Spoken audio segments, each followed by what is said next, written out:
Hello, my name is Em, and this is Life's Table. We are in week 2 of our 3-4-5 challenge, and I'm so excited if you have been with me for the first week.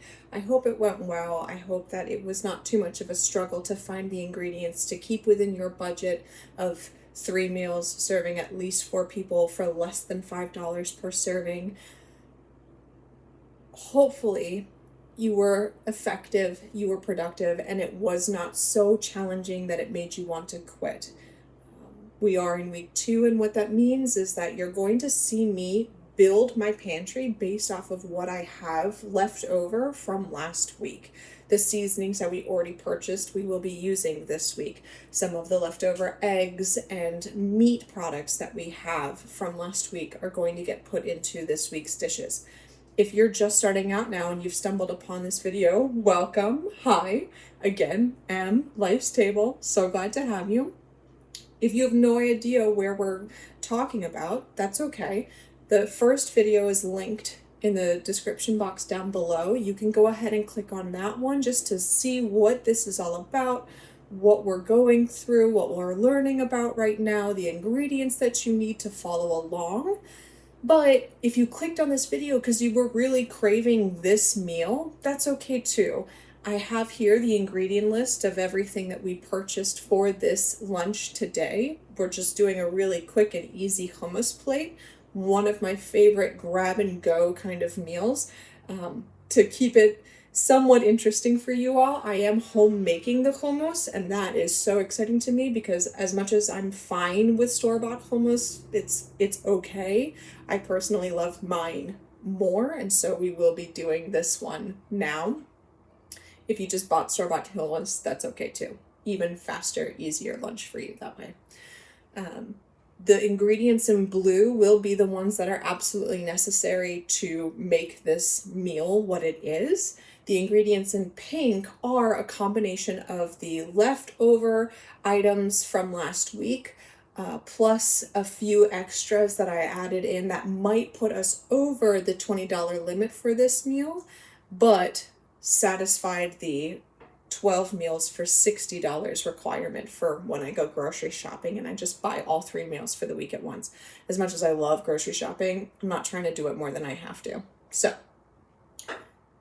I think without further ado, I will talk about personal finance today. I want to talk about the different types of savings accounts that are out there for you to use now that you have these goals in mind and your budget's established, but I honestly don't know that we're going to have time for it. So we'll jump right in, tie back your hair if you have to, put on an apron if you've got one, and let's get cooking good looking. We've got hopefully a fair bit to learn at Life's Table today.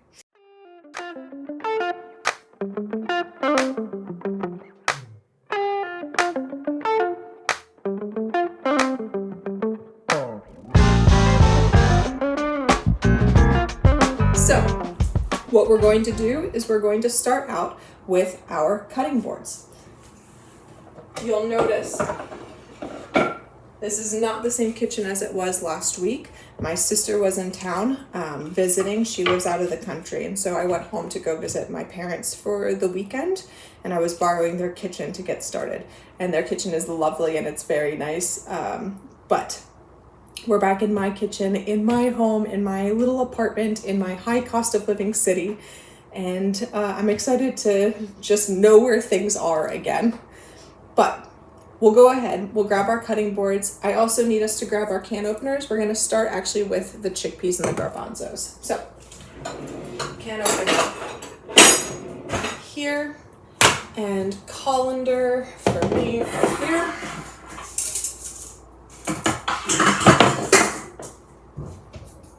We'll give these a bit of a drain and a rinse in the sink.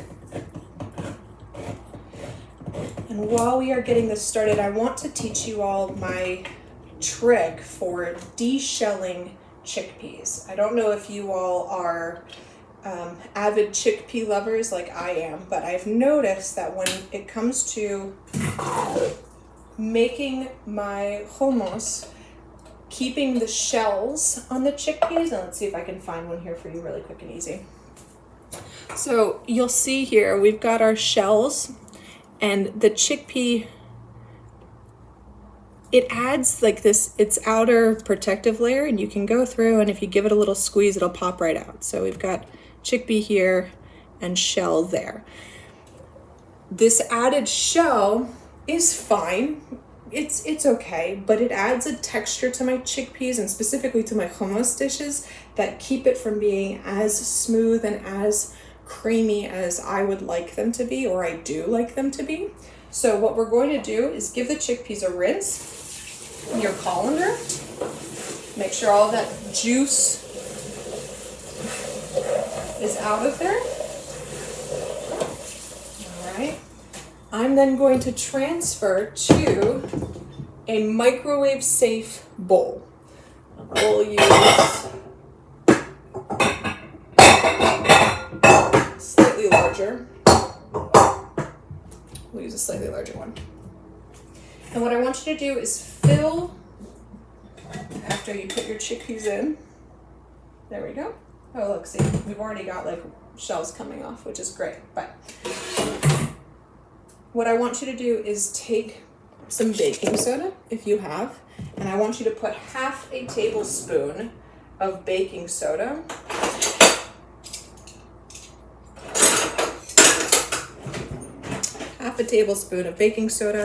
sprinkle it over the chickpeas, and then give that a good little stir. And we're going to, and this sounds crazy, but we're gonna microwave it for like 1.5 to 2 minutes, just long enough for the chickpeas to get hot. If you don't have a microwave, you can heat this on a stovetop just as well. But like I said, cover them just barely with water.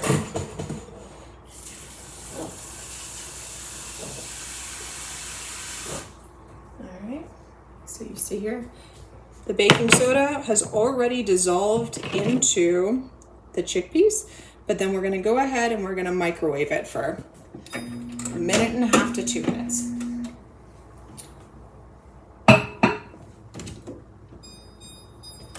And while that goes, we'll get started on chopping some of these vegetables. Okay.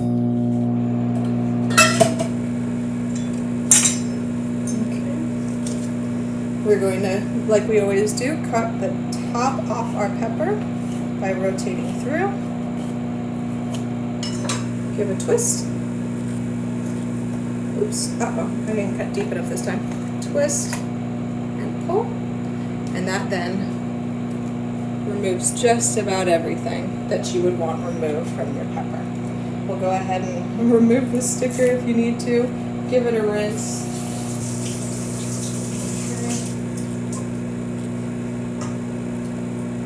And I am going to grab my veggie scrap bag. Yay! I'm so excited to make stock with you all here at the end of the month. It's going to be great. Chop off the tops just to get a couple of extra pieces of pepper in here. And this goes in the veggie scrap bag. I'll leave this out here because we will be returning to it. But already we've got a little bit of a plate building. So, we've got a little bit of our pepper. I want you to use, well, chickpeas are done. I want you to use about half of the pepper, and we're going to just, more veggie scraps, just roughly slice it, so that each person for our 4 servings gets like 3 to 4 slices. So 4, 1, 2, 3, and that's 4. All right, plus my little extra veggies up here. We will be saving this pepper for a really delicious breakfast dish. I'm really excited for this as well. So we'll go ahead and save that, and I'll pull my chickpeas out.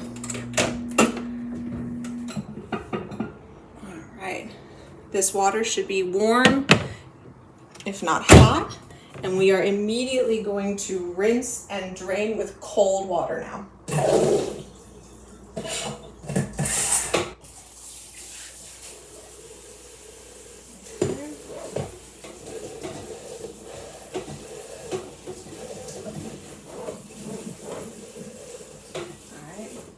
Now that we've rinsed it thoroughly, I'm actually going to put it back into this same microwave dish here.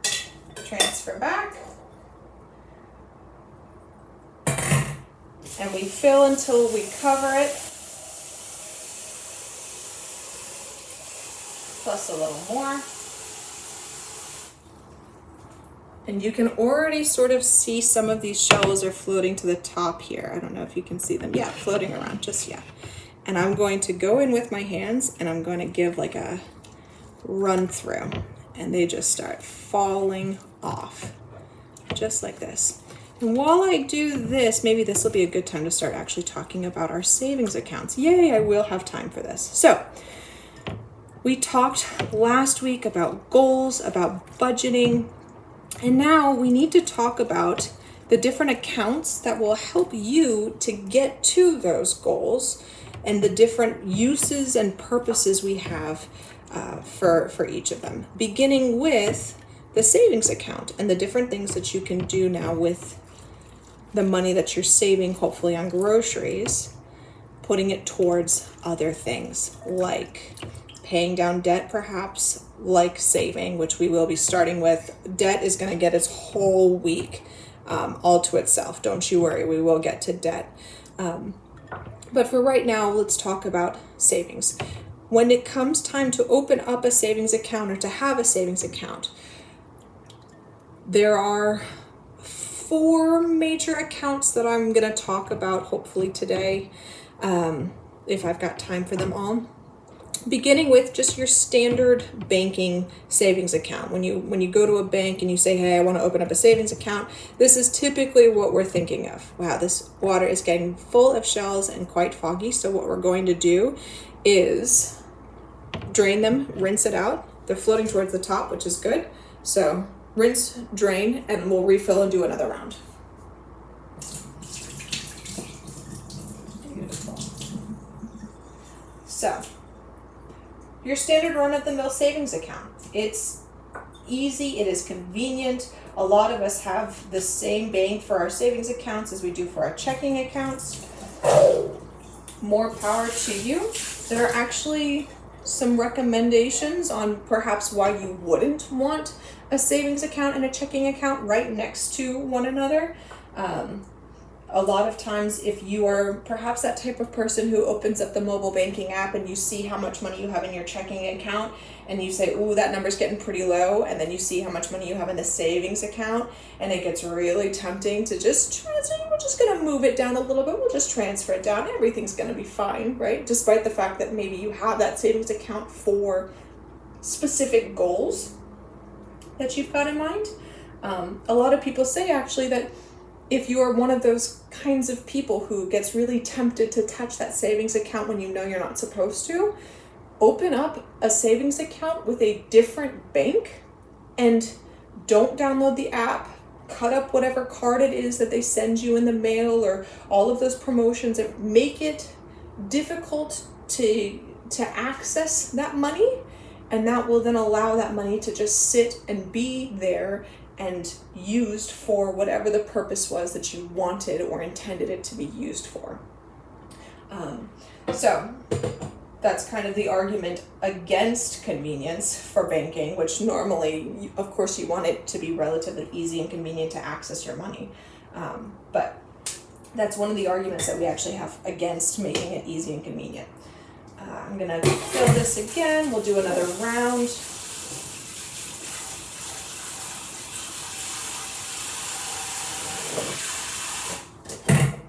What you'll notice for savings accounts, especially with your like standard regular banking one, a lot of them are going to talk about interest, APY, annual percentage yield, or APR, annual percentage rate. We'll talk about interest. That probably is also going to get its own week because it is so important that you all understand interest and the ins and outs of that. And but essentially it is your money working for you, typically. Although if you owe money and you pay interest, then that's not fun, and that's just what you pay to play. But when it comes to a savings account and having money in savings accounts, normally they do come with interest rates, and your standard basic banking savings account is, if you're lucky, going to bring in about 0.5% in interest. Now, that's not great at all. You know, it's perhaps better than not bringing anything in. But depending on what you need this money for, if you're just focusing on things like convenience and accessibility, a lot of times you are going to be making sacrifices for higher yield interest rates. And we recommend this typically. This typically is the account that we recommend people start out with if they've never had a savings account before. They're not necessarily sure about these interest rates or anything. It's a great, safe, beginner entry-level savings account because it's easily accessible. It is convenient. While you're figuring your financial situation out, it's very low risk. It's also low reward, but it's there and it's good. I know for me personally, when I was just getting started out with finances, I used this kind of savings account for my emergency savings, which I did promise we would talk about here in a little bit. Maybe we'll have time for it. But if you're ready to move on to perhaps something that brings in a little bit more interest, which means that the money in that account works a little bit harder for you, which is always nice. Rinse, get these shells out, and then we'll move on. If you are ready for your accounts and your money to begin working harder for you than just 0.5%, if you're lucky, there's another option that we call a high yield savings account. It's similar. It is very much a savings account. You're not necessarily going to get a debit card or checks affiliated with the account. You won't have direct access to that money. You're first going to have to transfer it to a checking account or some other sort of account before you can access it. But they do bring in higher percentage rates. Instead of 0.5%, you're looking at upwards of perhaps even 4% is what I saw, at least when I last logged on to check. All right, depending on your bank, depending on inflation, depending on the Federal Reserve, depending on interest rates, depending on a lot of other factors, it's maybe not likely that you'll get 4% right off the rip, but who knows? Maybe you're one of those lucky people where the stars align and that's what you find. Every so often, and this does kind of depend on the bank, there will be some sort of requirements affiliated with those accounts, things like a minimum deposit fee, a maximum allowed withdraw rate, so you can't withdraw money more than 3 times per month or whatever it happens to be. It really does kind of depend on the banking institution, but essentially it acts like a savings account, and I got distracted, there's a couple more shells in here. It acts like a savings account, but it does bring in a higher yield than your standard entry-level bank savings. All right, so another good way to go, if you have maybe mid to long-term goals where you can afford to have that money sit and just collect interest. If it's not an urgent thing where the money's not even going to be in the market for long enough to really reap the benefits of interest. All right, I just about got all of these shells off my chickpeas. I'm so happy and pleased with that. So I'll give it a drain. And we're going to move on to the next step. Now, this is where I'm going to get lazy, and if you don't have a food processor or a blender, that's okay. A run-of-the-mill bowl and whisk will do just fine. I'll show you how to old-fashioned whisk your lemon juice and tahini. Same thing, I will show you how to crush your chickpeas. It takes a little bit longer, but if you don't have it, you don't have it, and I'm not going to force you to buy it, and I'm not going to tell you that you can't make it. So give this tahini a shake. I don't know if you've ever used tahini, if you've ever cooked with tahini before. It is delicious. It is sesame paste. So if you think of it like peanut butter, and because the ingredients in tahini tend to be very, very simple, nothing, sesame seeds, maybe some salt, maybe some olive oil, in the same way that natural peanut butter separates, it gets like that oil towards the top and then the actual peanut butter towards the bottom.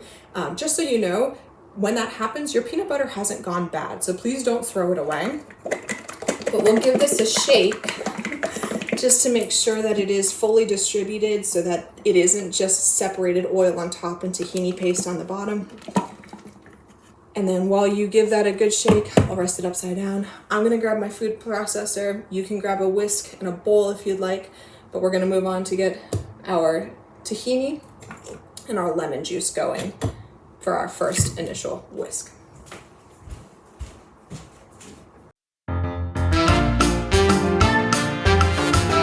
I leave the room for 45 seconds and what happens? My battery dies.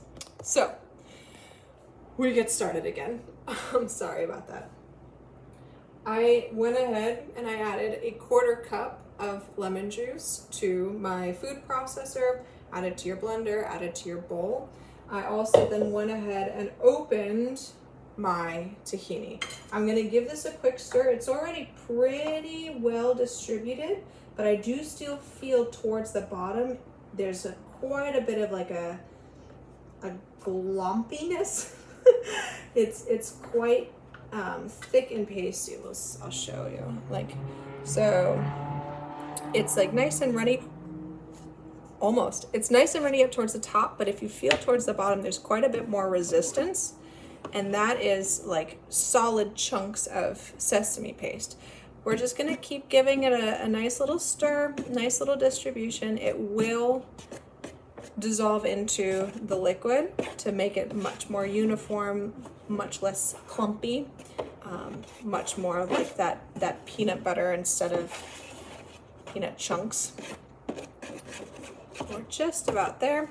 And so then we take a 1/4 cup of the tahini to go in with the 1/4 cup of our lemon juice.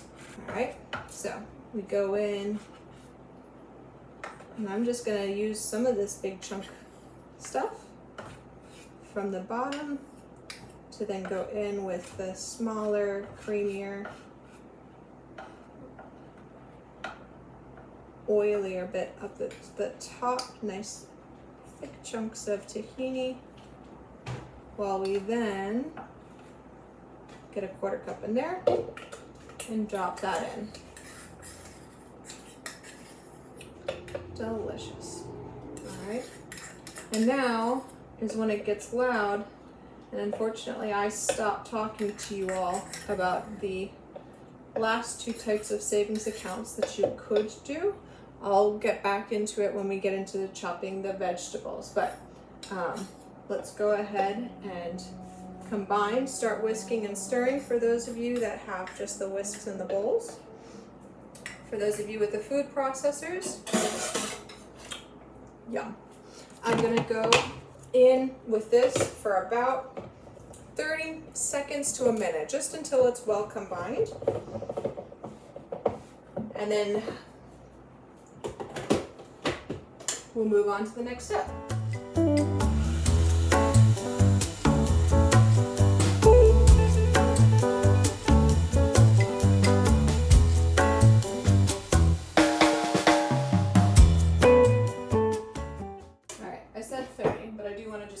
Check to make sure. And once we are sure that it's good to go, ooh, wow, already nice and light and airy. Wow, that happened so quickly. Look at this. All right, we're gonna give it another like 10 seconds maybe, just to get a little more air pressed into it. Beat that back down. Get a little more air into it, and actually, you know what I'll do? Yeah, 10 more seconds, and then we'll move on.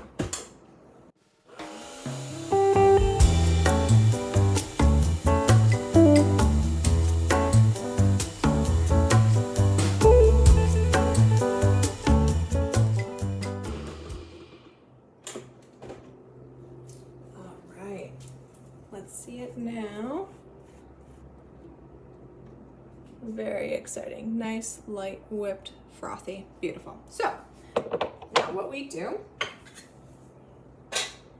we'll put a lid back on this so it doesn't get everywhere the way that it likes to. We will then move on to some of the delicious flavor pairings that we have here. So I'm gonna take 1, maybe 2 cloves of garlic, give it a good little crush just to make it easier to remove from the peel. Move on to our olive oil. We're gonna go ahead and add about 2 tablespoons of olive oil. I still have my half tablespoon here left over from what I used it for earlier. So we'll just do this here. Half, 1, half, 2. So 2 garlic cloves, 2 tablespoons of olive oil. All right. And now we go in with our spices. If you have your cumin from last week, where did my cumin go? Oh, it's right over here. I set it aside already. Duh. If you have your cumin from last week, we'll do a half teaspoon of cumin.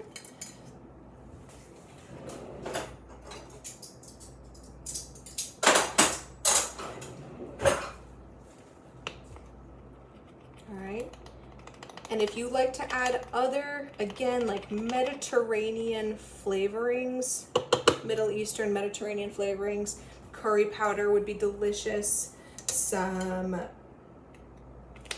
paprika would be so tasty in this. I think actually I do have, yes, I do have some paprika because I'm back in my house. I have my spice rack again. I'm so excited. I'm going to add a half teaspoon of paprika as well. You certainly don't have to. It's not really like make or break, but if you've got it, then wonderful. And you know what? Why not? Just for fun, let's go ahead and we'll do some curry powder as well.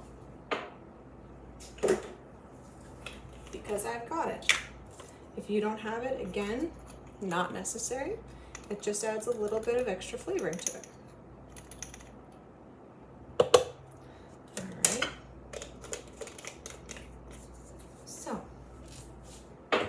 And I ran out of recipe ideas for this jalapeno. I am going to add a jalapeno as to mine as well, just because I don't want it to go to waste. And I like a little kick and a little bite to my hummus anyway.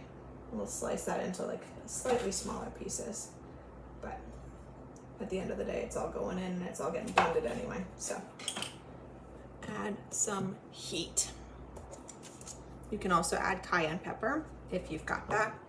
Oh, and salt, of course, salt. All right, salt to taste. We'll start with a half teaspoon in the same way that we've done everything else. But I think I'm gonna want a little bit more just with all of the extra flavorings that we have. But we'll start with a half teaspoon. And some black pepper, because we're here. This I'm gonna use less than half a teaspoon though, maybe only a quarter. Yeah, like not even full, just a little bit. Because I added some more spices, some more dry, I'm going to add maybe another tablespoon, maybe another half tablespoon of olive oil, just to help counterbalance all of the extra dry ingredients that I just added on a whim. But now that we've got that, we're gonna go ahead and blend for another like 10 seconds, not even.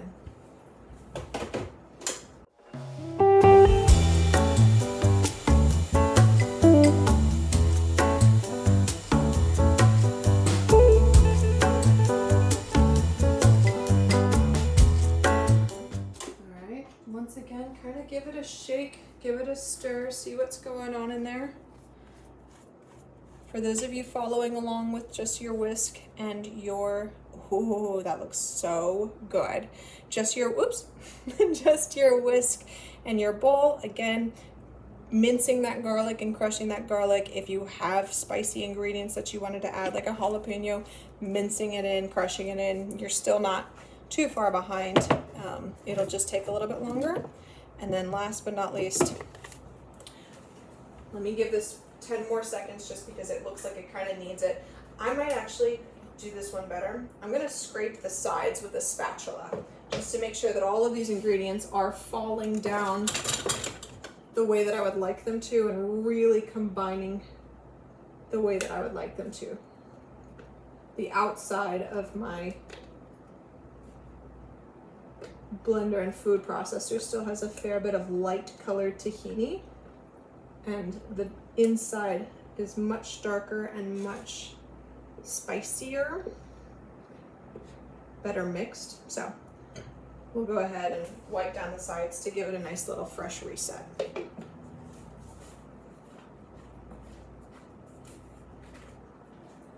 10 more seconds.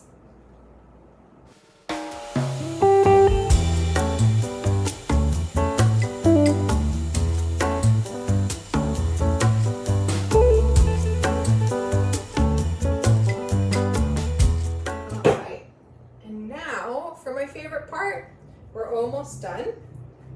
We just now add in our chickpeas, and we're going to go in about half of the chickpeas at a time, so not all at once because you will overwhelm your blender if you do that. For my people who are without a blender, without a food processor, do not fret. What you can do is lay the chickpeas flat on a pan on a cutting board, and all you have to do is press to crush them. They're very, very easy to crush down, so long as you lay them flat and you put like a paper towel over top of them, or a piece of parchment paper, like whatever you have lying around. Go ahead and you can crush using a flat surface that way. Rinse my hands really quick to get some of this excess stuff off the outside. I'll give it a shake to try and already coat the chickpeas in this delicious goodness.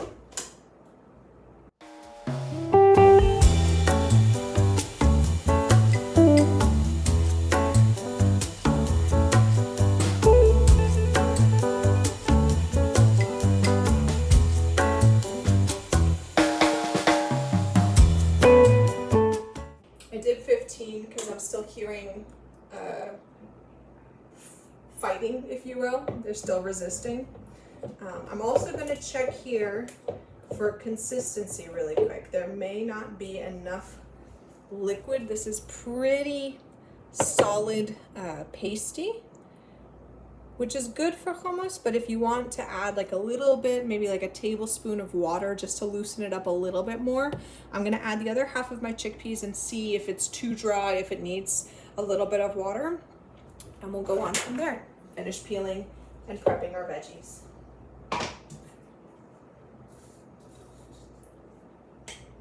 For those of you that joined me for last week and you have some pita left over from your little mini gyros or your pita pockets, your chicken pita dinner, what we can do now while we wait for this to finish blending up and really well combining is toast up a pita or two, depending on servings and who's in the house. Once again, give it a shake to really combine it, and we'll go back.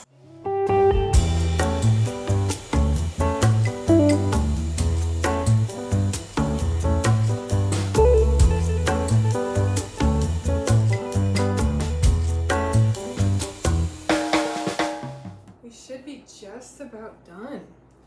All right, we'll go ahead and we'll toast up our pita. I've got mine toasting right now, warming up, and would you look at this beautiful, delicious looking hummus. Oh my gosh, it smells so good. So we'll let this sit for just a little bit. I'm gonna rinse off my hands because I leaked over the sides just a smidge. Collateral damage. Let me go check on my toaster. And we'll finally have time to talk about the other two savings accounts. Woohoo! So,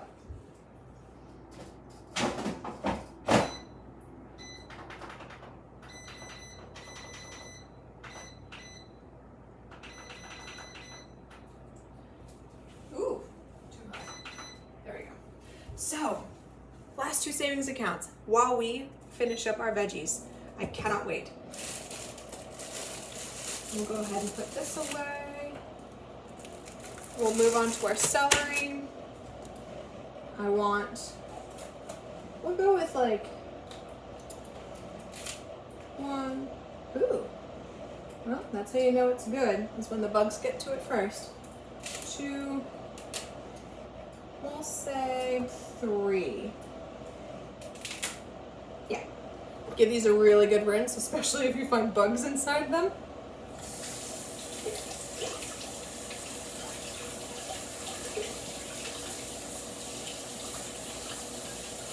Alright.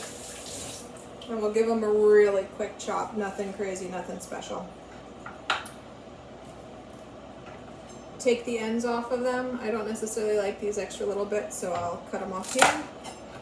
And then the ends on this side as well, I'll just give them a quick cut down there. Both of these will go in the veggie scrap bag. Moving on to the third of the four savings accounts. We call them certificates of deposit, or CDs. We'll cut these into thirds. CDs are essentially you loaning money to the bank. And what happens is you tell the bank, okay, bank, I've got $500 that I can lend to you. What the bank will then say is, oh my gosh, thank you so much. You are so, so kind. And what they'll do then is they'll draft up a contract with you. Wow, these are some big carrots. We'll use one of them, one big carrot. The bank will then say, oh my gosh, thank you so much.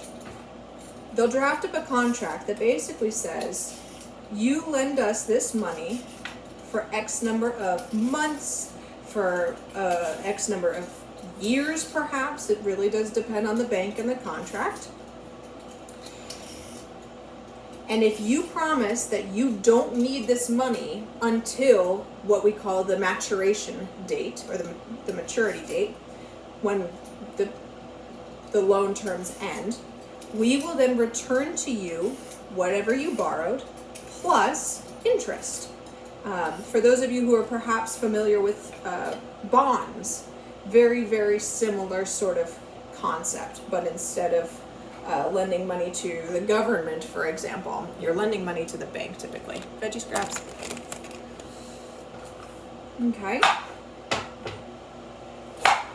Generally, again, this kind of depends on the interest rates, and it depends on what else is going on in the world, but generally speaking, you can expect a certificate of deposit, or a CD, to return between like 3 and 5% interest. My pita's done. I'm so excited. Okay, moving on then, we'll finish off with our carrots and then hopefully be done with this. So, again, certificates of deposit, depending on the bank, depending on what's going on in the world, you're looking at 3 to 5% return, APY, annual percentage yield. Okay. And these are good for the really long-term savings goals that you have. But if there's any risk that you're going to need this money before that contract ends, before the bank says, okay, you know, we've had it for this amount of time and now it's done and we can return it to you with interest.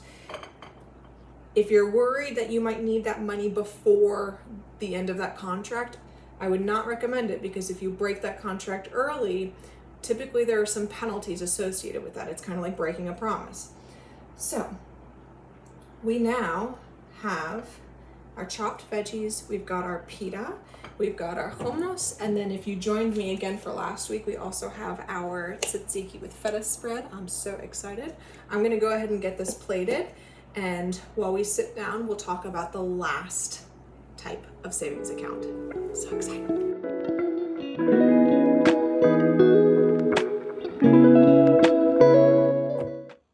All right. Well, we are finally actually seated down at life's table, and this is it. I'm gonna go ahead and load up. I've got a tzatziki bite with my name on it. We'll take a little bit of pepper to do that. Just some delicious tzatziki with feta and dill. So excited. I love a good crispy yellow pepper. I'm drooling, y'all. It's so tasty. And let's go in with this hummus.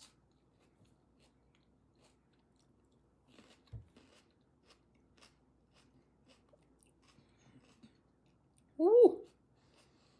It is so much better than store-bought. It just is. There's nothing wrong with store-bought. It'll definitely do in a pinch. But I strongly, strongly prefer my hummus to store-bought. Let's talk about this final type of savings account. We call it a money market account. And it's almost like if a checking account and a savings account had a baby. You get the benefits of things like the ability to write checks. A lot of them do actually come with their own sort of banking cards, like a debit card. But you also get to reap the benefits of one of your higher yield savings accounts. A lot of our money market accounts look similar to the high yield savings accounts to the certificates of deposit, where you're in that 3 to 5% range, just depending on the time of year and inflation and the Fed and all of the above. So a lot of them do come with strings attached. Some of them will have minimum initial deposit requirements. You might need like $1,000 to even open one. And once it's opened, a lot of them might have like minimum balance limits where your balance cannot drop below a certain dollar value, or else you might be penalized. And a lot of them do also have maximum withdrawal limits. So you can only withdraw, much like the high yield or some of the high yield savings accounts, you can only withdraw 3 times per month. So our certificates of deposit are good for long-term goals because we can't touch them for months to years. And if our regular savings accounts and our high yield savings accounts are good for the short to midterm, I would throw the money markets in with similar to like high yield savings accounts where you want short to midterm. Money needs to be in the market for long enough to reap the benefits of having been in the market. It's not really like an overnight miracle that you like get a return on investment and it's phenomenal, especially with some of these lower yield accounts. So not necessarily a great account for the short term, but certainly for mid to long term goals, this is a good way to have your money start to build and start to accrue and start to work for you. All right. So with that, we've gone over our 4 major types of savings accounts. If you have any one of these accounts and you want to talk and share your experiences with any one of them, you're more than welcome to.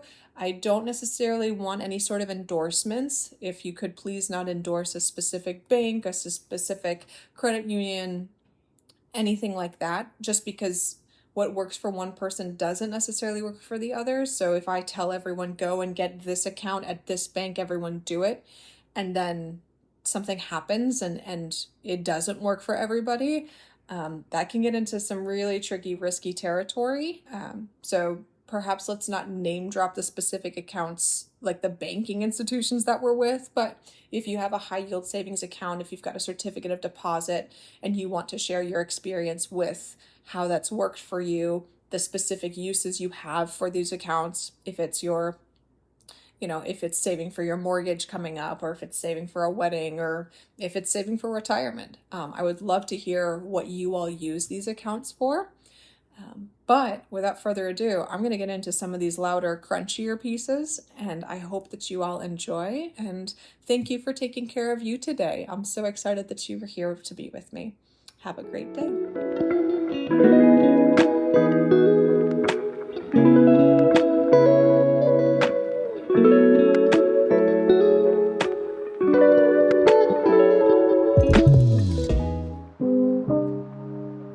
Hello, my mindful meal preppers. My name is Em, this is Life's Table, and welcome to our first Mindful Marinade.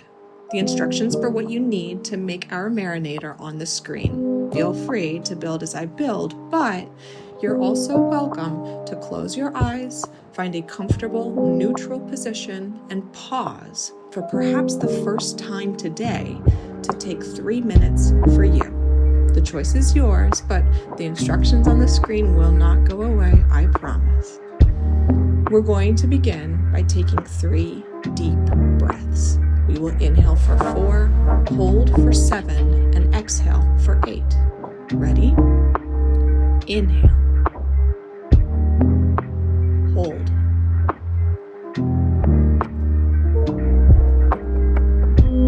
Exhale.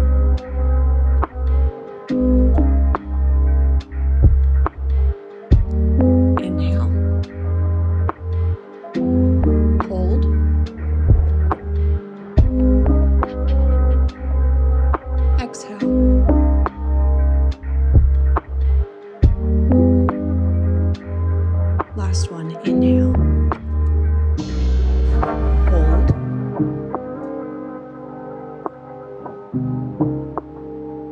exhale,